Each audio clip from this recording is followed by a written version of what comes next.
Wherever you are in the world, an hour and a half from now, there will come to you through these same radio facilities the voice of the President of the United States.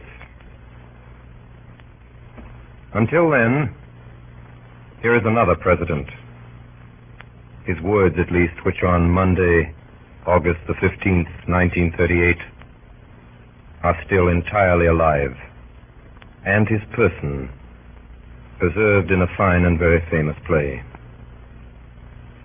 His words we have collected for this broadcast from many sources, from letters and speeches, debates and proclamations, and from the written record of his own private conversation. They amount to a testament of his abiding faith in this, our land of the free. Much of it you will recognize, and much of it is as new as though this microphone were in the White House tonight.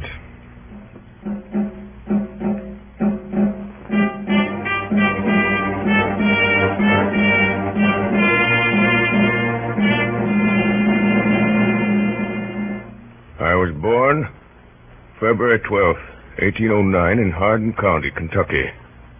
My parents were both in Virginia, of undistinguished families, second families, perhaps I should say. My mother, who died in my 10th year, was of a family of the name of Hanks, some of whom now reside in Macon County, Illinois. My paternal grandfather emigrated from Rockingham County, Virginia, to Kentucky, where a year or two later he was killed by the Indians. When I came of age, somehow I could read, write, and cipher to the rule of 3. That was all. I have not been to school since. Little advance I now have upon this store of education I've picked up from time to time under the pressure of necessity. I was raised to farm work, which I continued till I was 22. 21, I came to New Salem, where I remained a year as a sort of clerk in a store.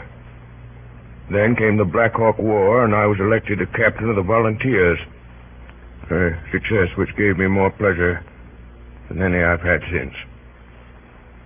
From 1849 to 1854, I practiced law in Springfield. What I've done since then is pretty well known. If any personal description of me is thought desirable, it may be said I am in height 6 feet 4 inches, nearly and lean in flesh, weighing on an average 180 pounds, dark complexion with coarse black hair and gray eyes. No other marks or brands recollected. Yours truly, Abraham Lincoln.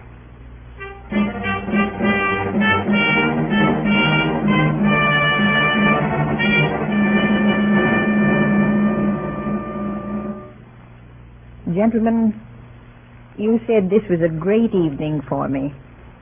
It is. And I'll say more than I mostly do because it is. I'm likely to go into history now with a great man.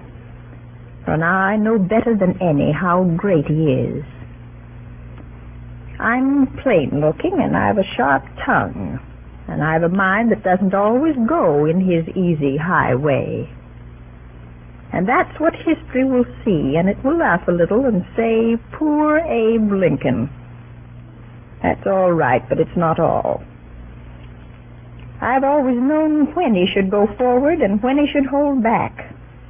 I've watched and watched. There are women like that, lots of them. But I'm lucky. My work's going farther than Illinois. It's going farther than any of us can tell. I made things easy for him to think and sink when we were poor. And now his thinking has brought him to this. They wanted to make him governor of Oregon. And he would have gone and have come to nothing there. I stopped him. Now they're coming from Chicago, from the Republican convention there, to ask him to be president. And I've told him to go. It's a great place for a man to fill. You know, it's hard to believe. When I think of the times I've sat in this room of an evening and seen your husband come in, ma'am, with his battered hat and tie falling off the back of his head, and stuffed with papers that won't go into his pockets, and God-darning some rascal who done him about an assignment or a trespass. Why, I can't think he's gone up there into the eyes of the world. Well, Mary. How do, Samuel? How do, Timothy? Good evening, Abraham. Good evening, Abraham. Well, we'll be going. We only came in to give you good faring, so to say. Great word you've got to speak this evening. Makes a humble body almost afraid of himself, Abraham, to know his friend is to be one of the great ones of the earth, with his yes and no law for these many, many thousands of folk. Makes a man humble to be chosen so, Samuel. So humble that no man but would say no to such bidding if he dare. To be president of this people, and trouble gathering everywhere in men's hearts. And it's a searching thing. Bitterness and scorn and wrestling often with men I shall despise, and perhaps nothing truly done at the end. But I must go. Samuel, Timothy, this glass of that cordial, Mary, before they leave. Who made that devil smudge that girl? Susan Deddington. Where's that darnation cordial? It's all right, Abraham. I told the girl to keep it out. Oh, the cupboard's choked with papers. Here you are. Poor hospitality for whiskey-drinking rascals like yourselves, but the thought's good. Oh, don't mention it, Abraham. We wish you well, Abraham. Our compliments, ma'am. Samuel, I give you the United States of America and Abraham Lincoln. Thank you. Samuel, Timothy, I drink to the hope of honest friends. Mary, the friendship. I'll need that always, for I've a queer, anxious heart. Give you the United States of America. Well, good night, Abraham. Good night, ma'am. Good night. Night, ma'am. Good night, Mr. Stone. Good night, Mr. Good night, Cuthbert. Samuel. Good night, Timothy. Thanks for coming. You'd better see them in here. 5 minutes to 7. You're sure about it, Mary? Yes. Aren't you? We mean to set bonds to slavery. The South will resist. They may try to break away from the Union. If the Union is set aside, America will crumble. Saving of it may mean blood. Who is to shape it all if you don't? There's nobody. I know it. Then go. Go. The gentlemen have come. I'll come to them. I'll send them in. Abraham, I believe in you. I know. I know.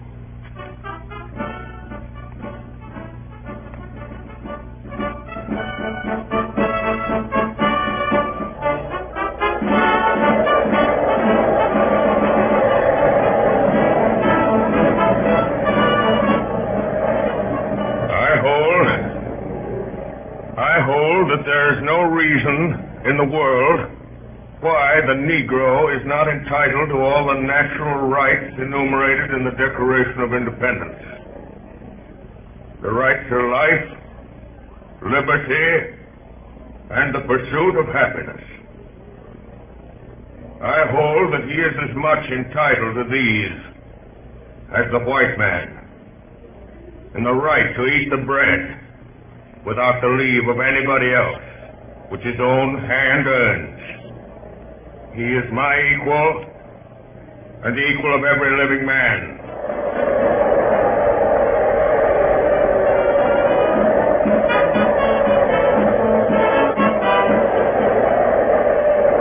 November 6, 1860. Republican Party 180 out of 303 electoral votes. 1,857,000 out of 4,645,000 popular votes. Lincoln elected president.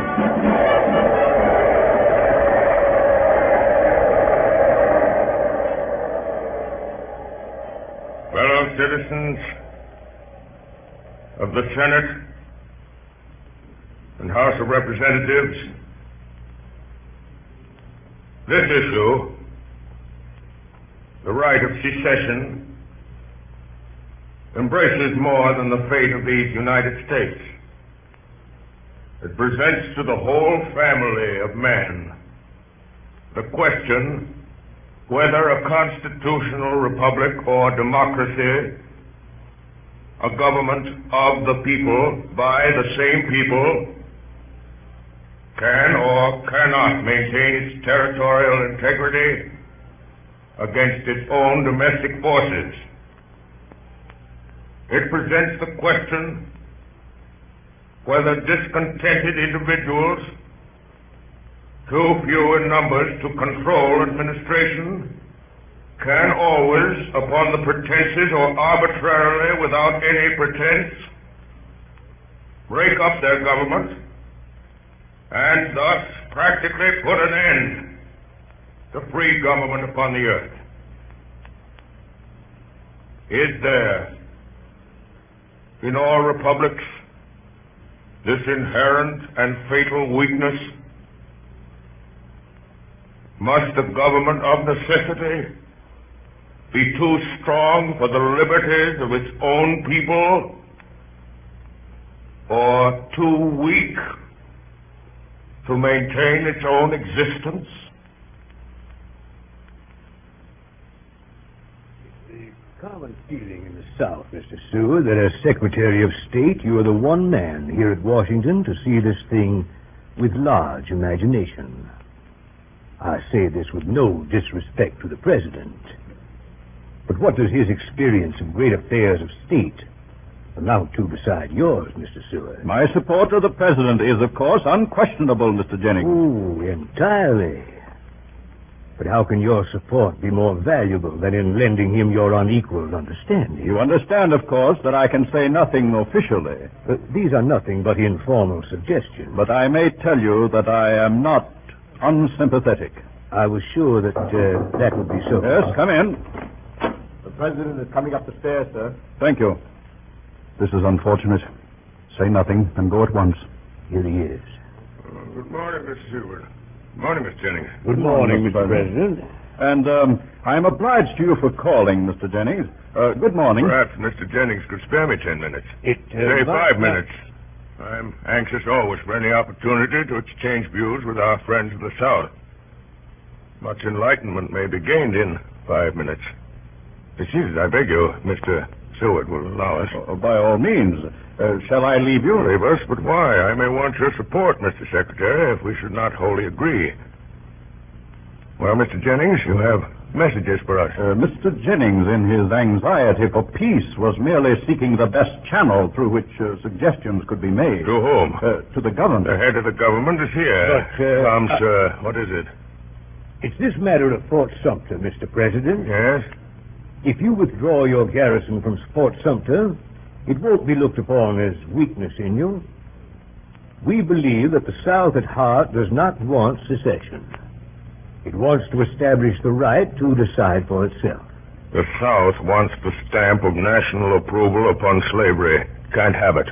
Mr. President, if I may say so, you don't quite understand. Does Mr. Seward understand? I believe so. You are wrong. He doesn't understand because you didn't mean him to.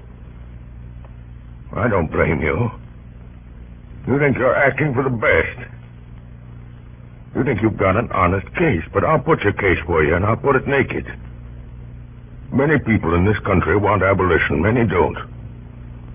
But every man, whether he wants it or not, knows it may come. Why does the South propose secession? Because it knows abolition may come and it wants to avoid it. I said the other day that Fort Sumter would be held as long as we could hold it. I said it because I know exactly what it means. I see how it is.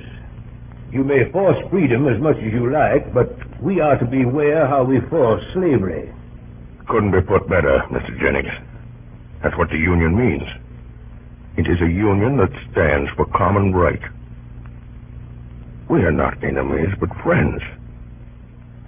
We must not be enemies.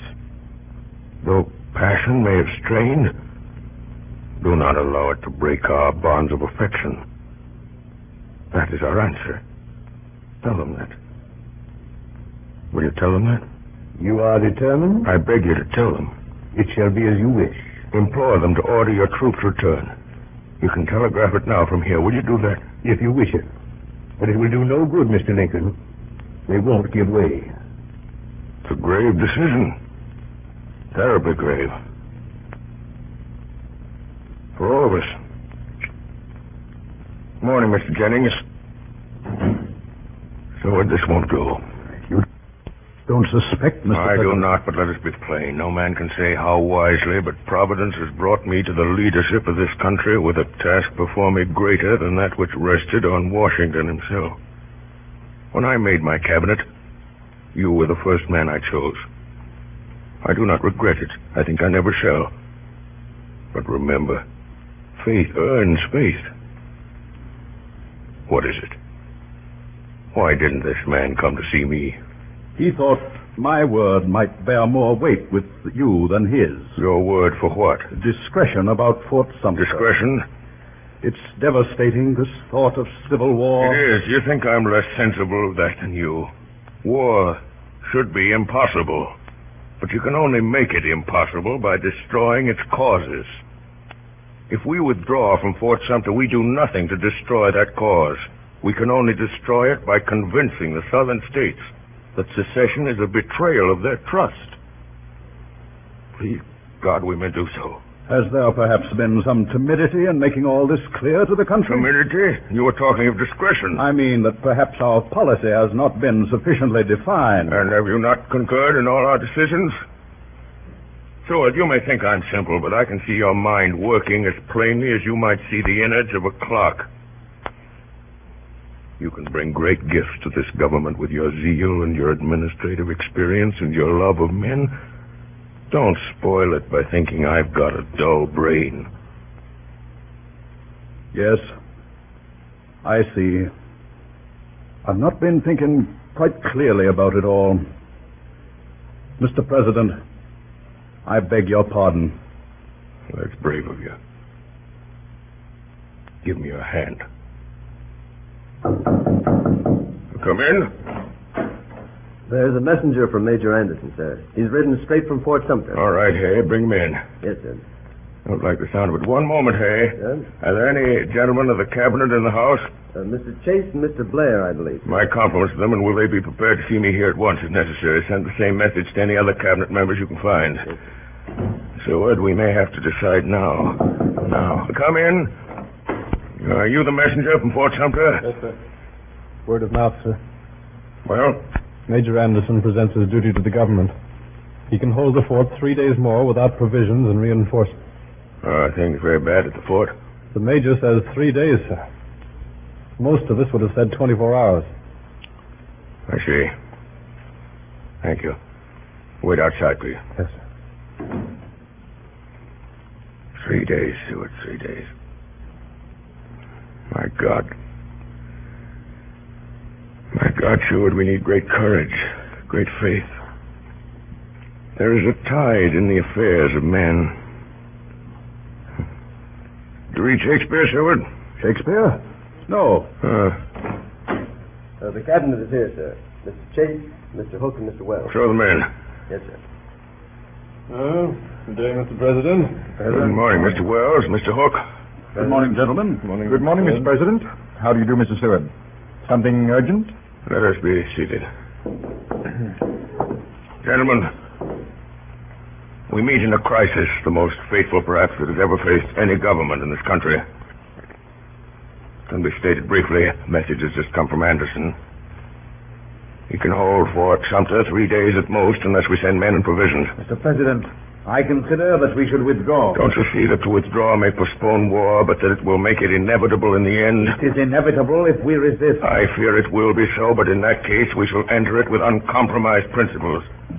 Mr. Chase? It is difficult, but on the whole, my opinion is with yours, Mr. President. And you, Seward? I respect your opinion, but I must differ. I charge you, all of you, to weigh this thing with all your understanding. To temporize now cannot, in my opinion, avert war. To speak plainly to the world and standing by our resolution to hold Fort Sumter with all our means, and in a plain declaration that the Union must be preserved, will leave us with a clean cause. simply and loyally supported. I tremble at the thought of war. But we have in our hands a sacred trust. It is threatened. Persuasion has failed, and I conceive it to be our duty to resist. To withhold supplies from Fort Sumter would be to deny that duty. Gentlemen, the matter is before you. For sending men and provisions to Fort Sumter. 3. For immediate withdrawal. 5. Gentlemen, I may have taken upon myself the responsibility of overriding your vote. It will be for me to satisfy Congress and public opinion. Should I receive any resignations? Thank you for your consideration. Will you send in that messenger? Yes, sir. You sent for me, Mr. President? I did. Can you ride back to Fort Sumter at once? Yes, sir. Tell Major Anderson that we cannot reinforce him immediately. We haven't the men. Yes, sir. Say that the first convoy of supplies will leave Washington this evening. Yes, sir. Thank you. Whereas the laws of the United States have been for some time past and now are opposed, and the execution thereof obstructed in the states of South Carolina, Georgia, Alabama, Florida, Mississippi, Louisiana, and Texas, by combinations too powerful to be suppressed by the ordinary course of judicial proceedings, or by the powers vested in the marshals by law.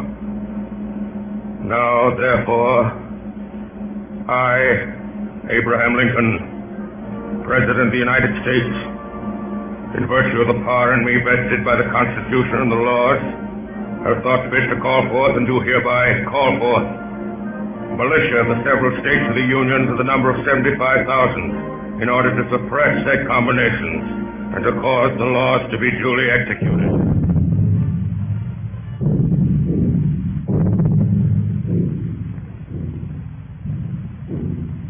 You are listening to Orson Welles as Abraham Lincoln in Columbia's presentation of the Mercury Theater on the Air. The broadcast is an adaptation of John Drinkwater's Abraham Lincoln with original Lincoln speeches. The drama will continue in just a moment. This is the Columbia Broadcasting System.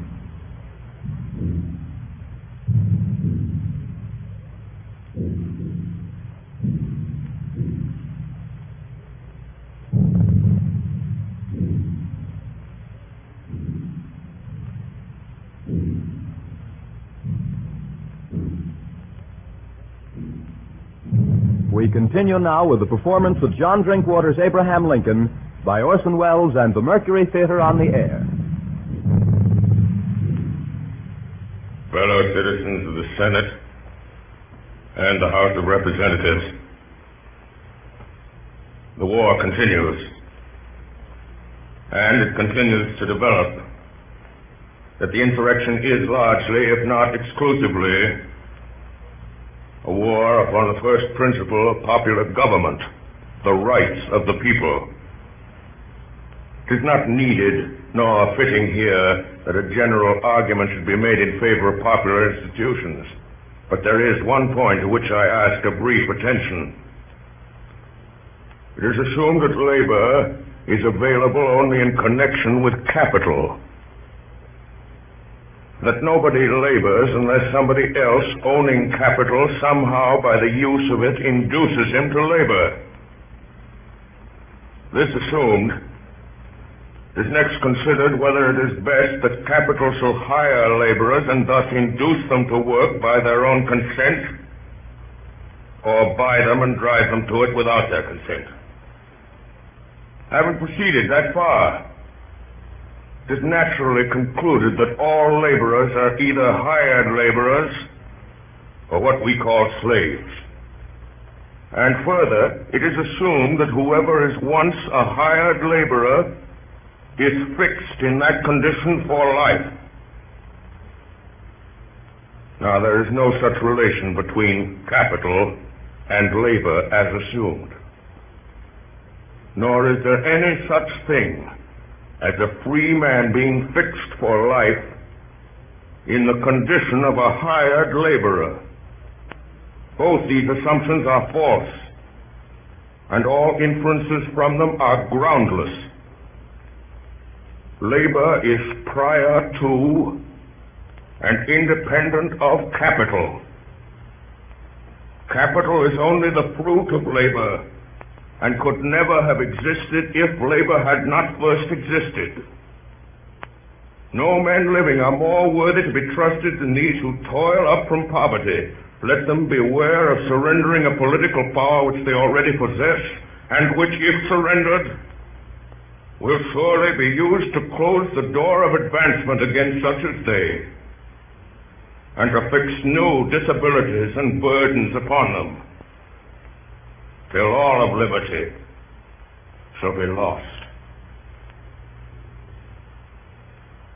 Good morning, gentlemen.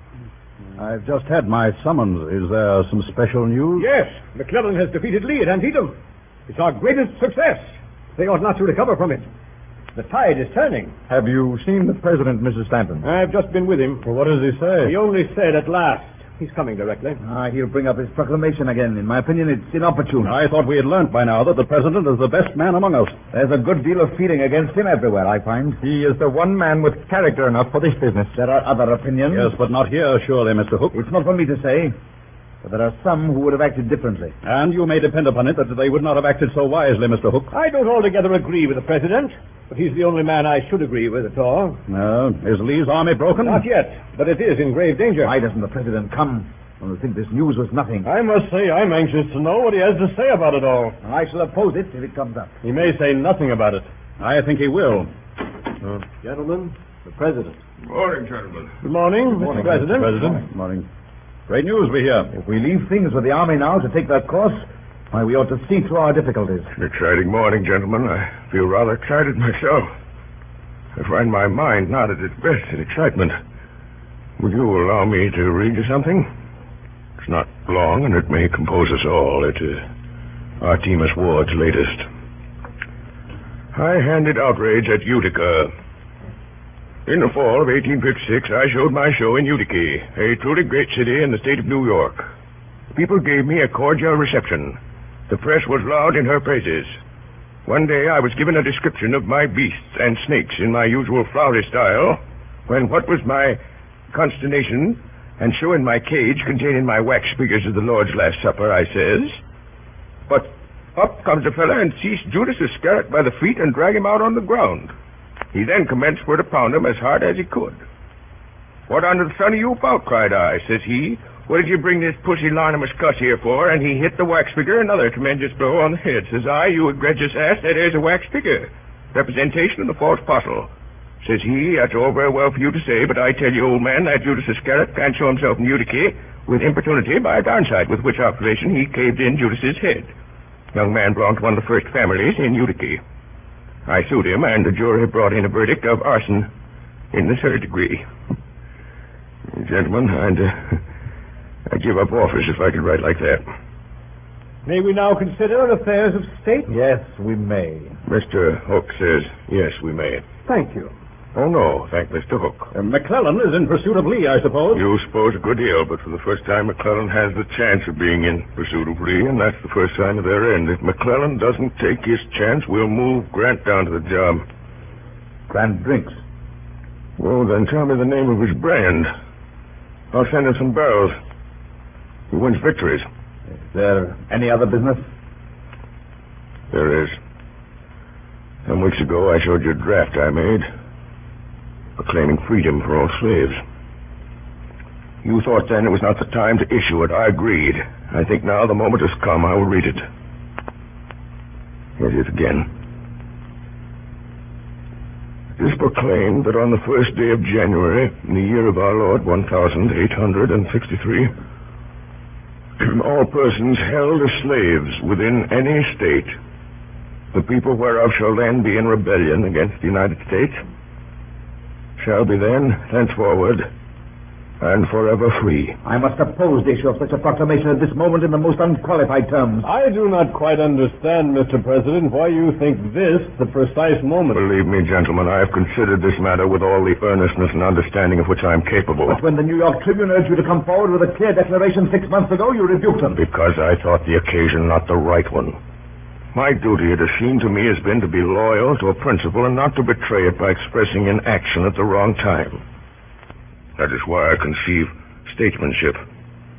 For long now, I've had two fixed resolves: to preserve the Union and to abolish slavery. How to preserve the Union, I was always clear. And more than 2 years of bitterness have not dulled my vision. We have fought for the Union, and we are now winning for the Union. With that victory and a vindicated Union will come abolition. I made the promise to myself and to my Maker. The rebel army is now driven out, and I'm going to fulfill that promise.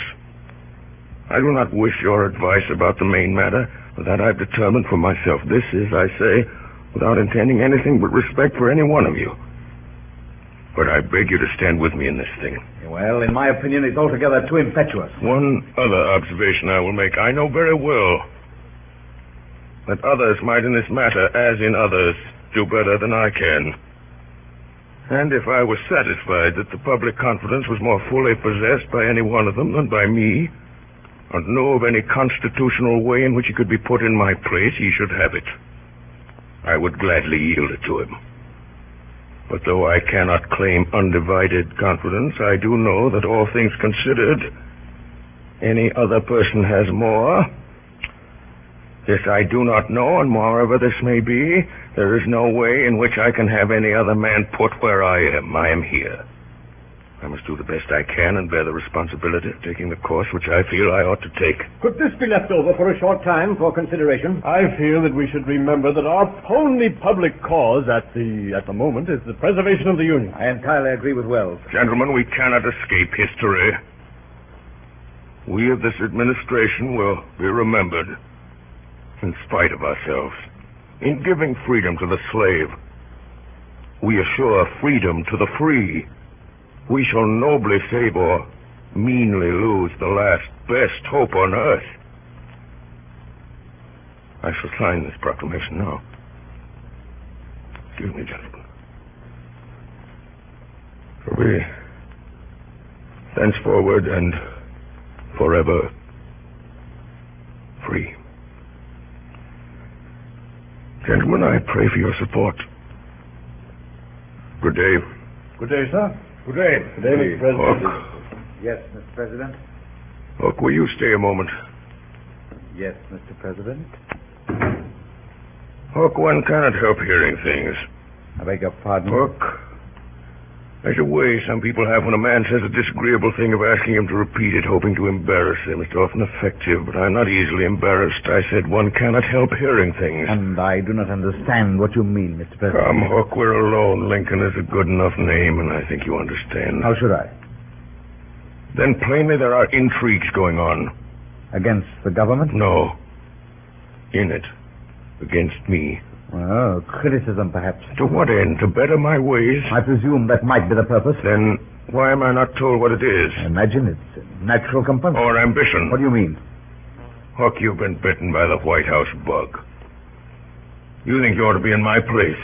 You're well You informed. cannot imagine why everyone does not see that you ought to be in my place. By what right you say that? Is it not true? You take me unprepared. You have me at a disadvantage. You speak as a very scrupulous man, Hook. You question my honor? As you will. Then I resign. As a protest against Your suspicion. this false. Very well. I'll be frank. I mistrust your judgment, Mr. Lincoln. In what? Generally, you overemphasize abolition. You don't mean that. You mean that you fear possible public feeling against abolition. It must be persuaded, not forced. Besides, you have, in my opinion, failed in necessary firmness in telling the South what will be the individual penalties of rebellion. This is war. I will not allow it to become a blood feud. But we are fighting treason. We must meet it with severity. We will defeat treason.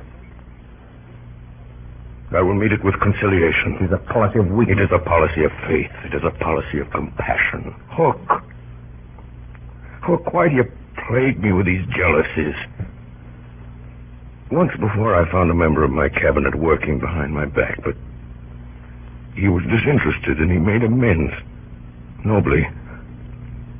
But, Hook, you have allowed the burden of these days to sour you. I know it all. I've watched you plotting and plotting for authority, and I, who am a lonely man and sick at heart.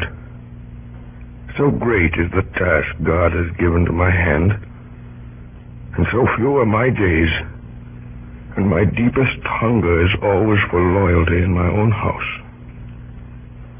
You have withheld it from me. You have done great service in your office, but you have grown envious. Now you resign as you did once before when I came openly to you in friendship. And you think that again I shall flatter you and coax you to stay. I won't do it. Let's take you at your word. I'm content. Will you shake hands? No. I beg you to excuse me.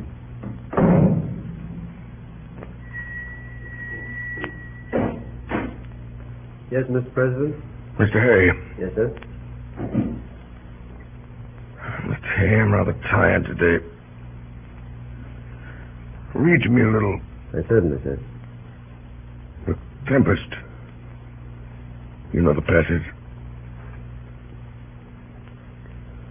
Our revels now are ended. These, our actors, as I foretold you, were all spirits, and are melted into air, into thin air. And like the baseless fabric of this vision, the cloud-capped towers, the gorgeous palaces, the solemn temples, the great globe itself, yea, all which it inherit, shall dissolve, and like this insubstantial pageant faded, leave not a rack behind. We are such stuff as dreams are made on, and our little life is rounded with a sleep. We are such stuff as dreams are made on, and our little life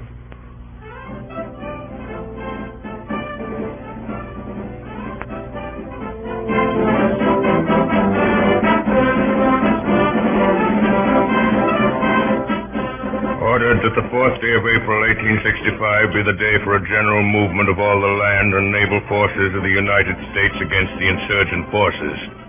That especially the Army of the Potomac, the Army of Western Virginia, the Army near Munfordville, Kentucky, the Army and flotilla at Cairo, and a naval force in the Gulf of Mexico be ready to move on that day.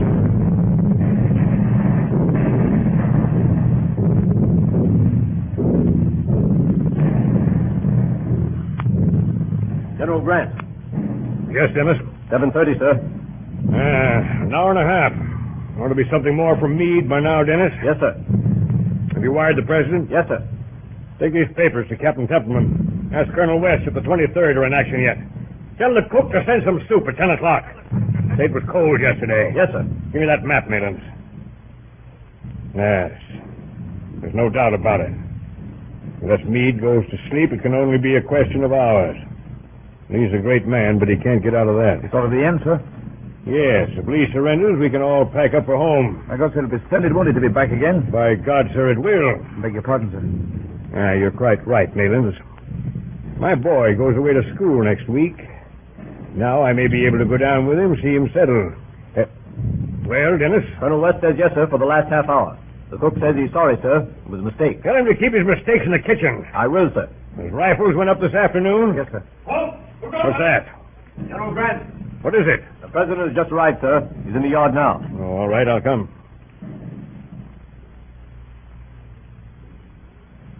General Grant? Wasn't expecting you, sir. No, I couldn't keep away. How's it going? Meade sent word an hour and a half ago that Lee was surrounded all but 2 miles, which was closing in. And ought about settled, eh? Unless anything goes wrong in those 2 miles, sir. I'm expecting a further report from Meade every minute. Would there be more fighting? It'll probably mean fighting through the night, more or less. But Lee must realize it's hopeless by the morning. Dispatch, sir. Yes. From General Meade, sir. Thank you. You needn't wait. Yes, they've closed the ring. Meade gives them 10 hours. Timed at 8. That's 6 o'clock in the morning. We must be merciful. Bob Lee's been a gallant fellow. Perhaps you'll look through this list, sir. I hope it's the last we shall have. It's a horrible part of the business, Grant. Any shootings? One. Damn it, Grant, why can't you do without it? Oh, no. No, of course not. Who is it? William Scott says it's rather a hard case. And what is it?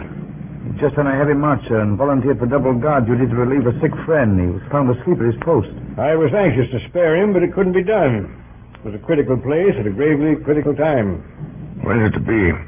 Tomorrow at daybreak, sir. I don't see that it'll do him any good to be shot. Where is he? In the barn, I believe, sir. Thanks. Think I'll go see him. I go with you, sir? No, thank you.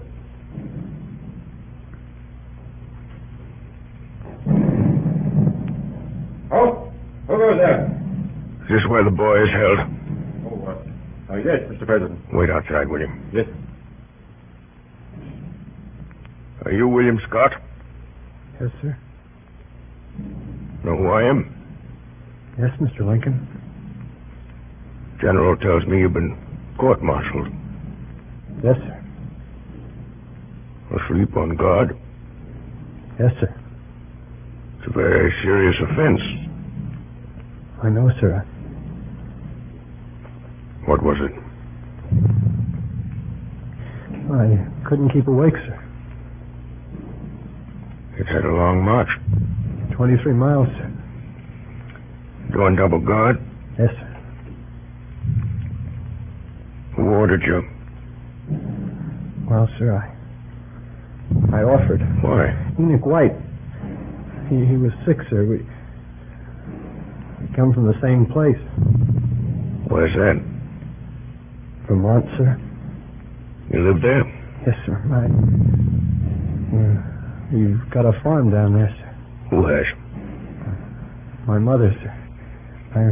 I've got her photograph, sir. Does she know about this? Oh, for God's sake, don't, sir.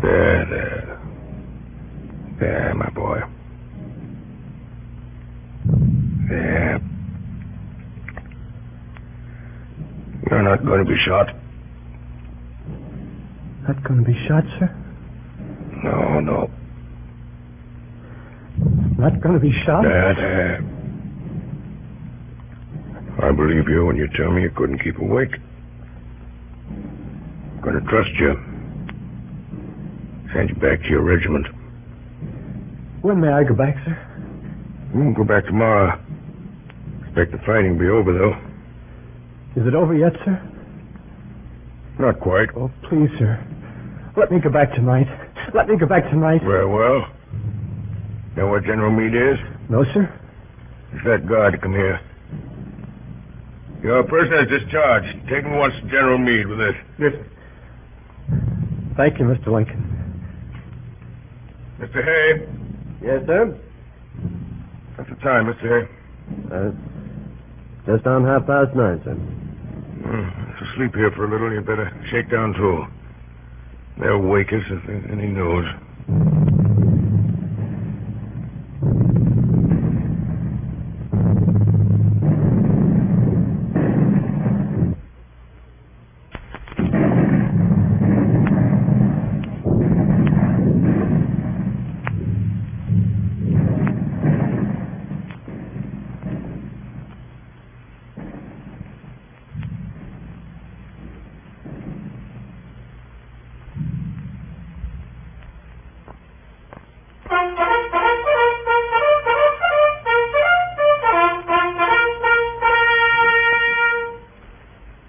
Mr. Hay.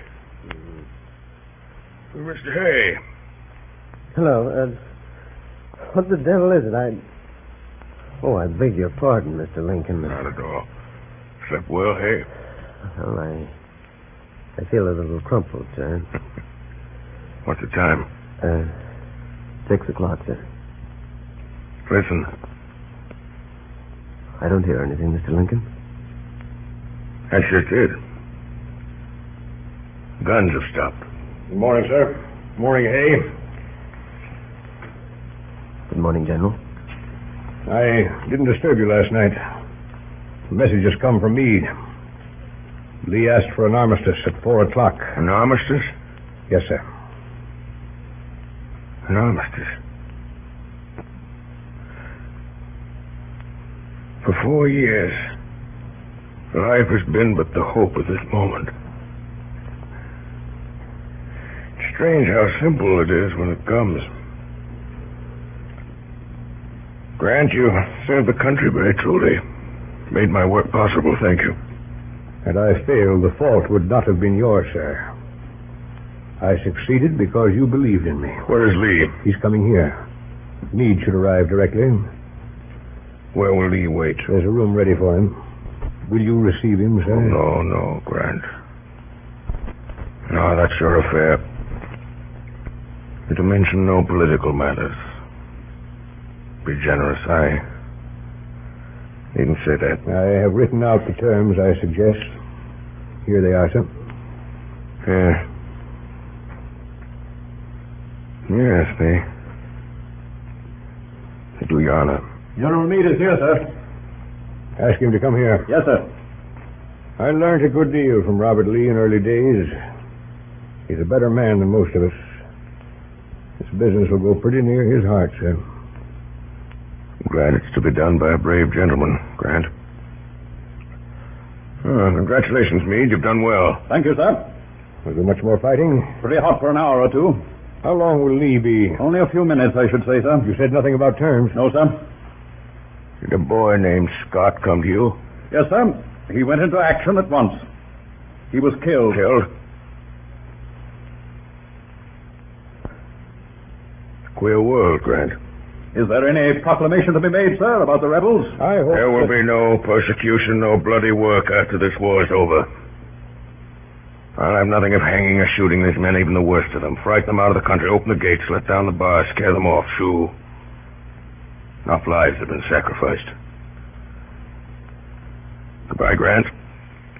Report at Washington as soon as you can. Mr. President, Yes? is it known that you return to Washington tomorrow? I think so. Mr. President, I think you take too many risks. On the way here yesterday, you must have passed half a dozen places where a well-directed bullet might have taken you off. Assassination of public officers is not an American crime. Goodbye, gentlemen. Come along, hey? Goodbye, Mr. President. Who is with Lee? Only one of his staff, sir. Dennis, let us know directly General Lee comes. Yes, sir. Well, Meade, it's been a big job. Yes, sir. We've had courage and determination. We've had wits to beat a great soldier. I'd say that to any man. But it's Abraham Lincoln, Meade, who has kept us a great cause clean to fight for. It does a man's heart good to know he's given victory to such a man to handle. Have a drink, Meade? No?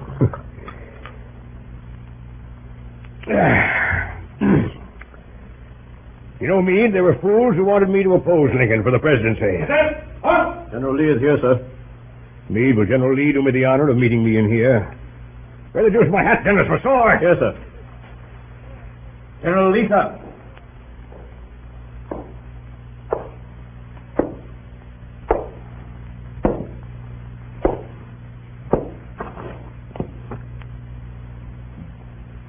Sir, you have given me occasion to be proud of my opponent. I have not spared my strength. I acknowledge its defeat. You have come, General Lee, To ask upon what terms you will accept surrender. Yes. They are simple. I hope you will not find them ungenerous. Here they are.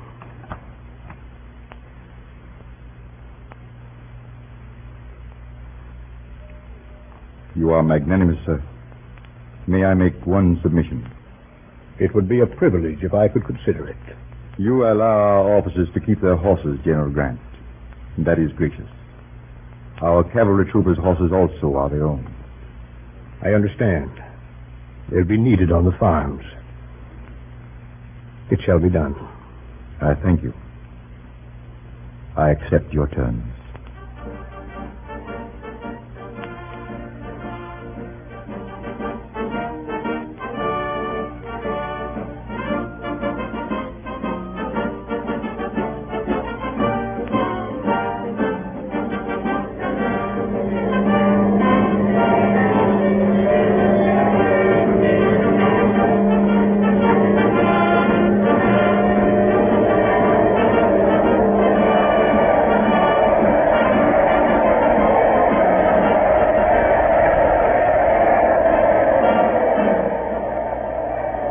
My friends, I am touched, deeply touched, by this mark of your goodwill. After 4 dark and difficult years, we have achieved the great purpose for which we set out. I have but little to say at this moment. I claim not to have controlled events, but confess plainly that events have controlled me. But as events have come before me, I have seen them always with one faith. We have preserved the American Union. We have abolished a great wrong. The task of reconciliation, of setting order where there is now confusion, of bringing about a settlement at once just and merciful, and of directing the life of a reunited country into prosperous channels of goodwill and generosity, will demand all our wisdom, all our loyalty. It is the proudest hope of my life that I may be of some service in this work.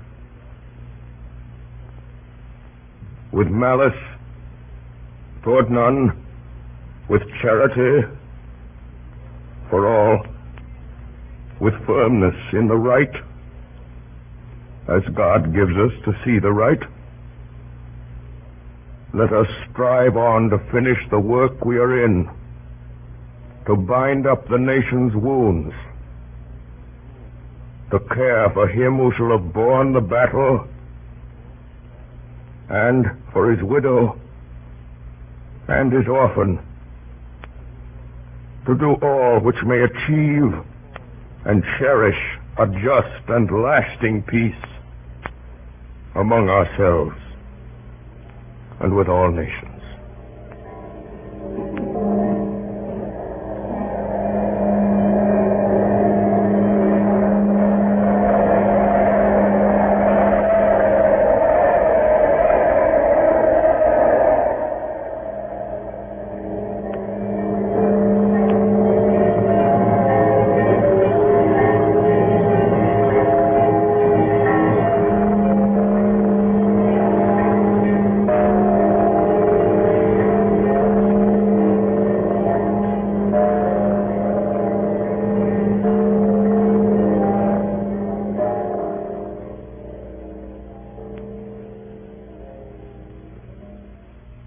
Good Friday, April 14th, 1865.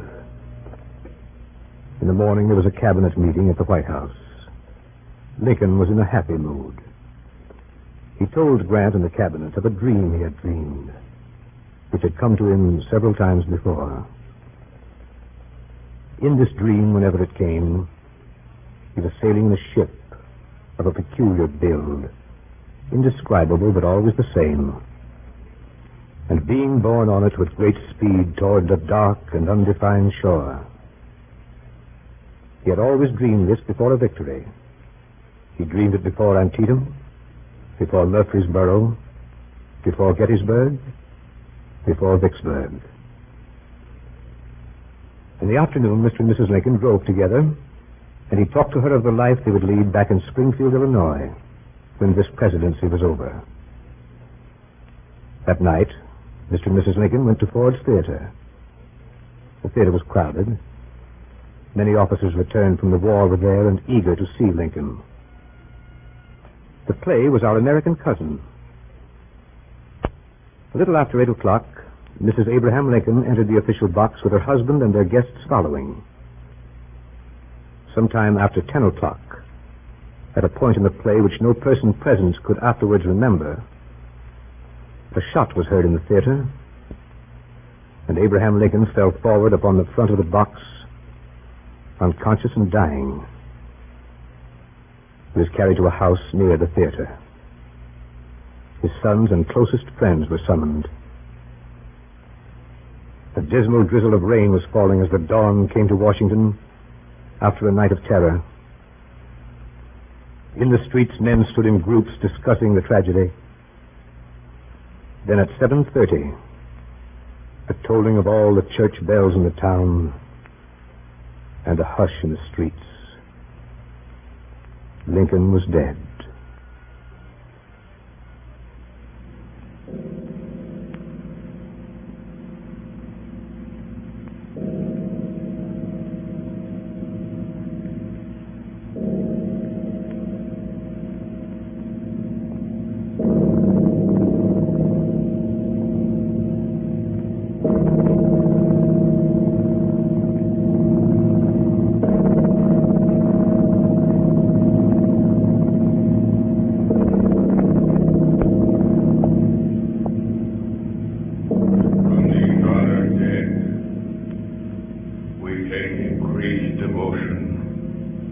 To that cause for which they gave the last full measure of devotion, that we here highly resolve that these dead shall not have died in vain, that this nation under God shall have a new birth of freedom, and that government of the people, by the people, for the people, shall not perish from the earth.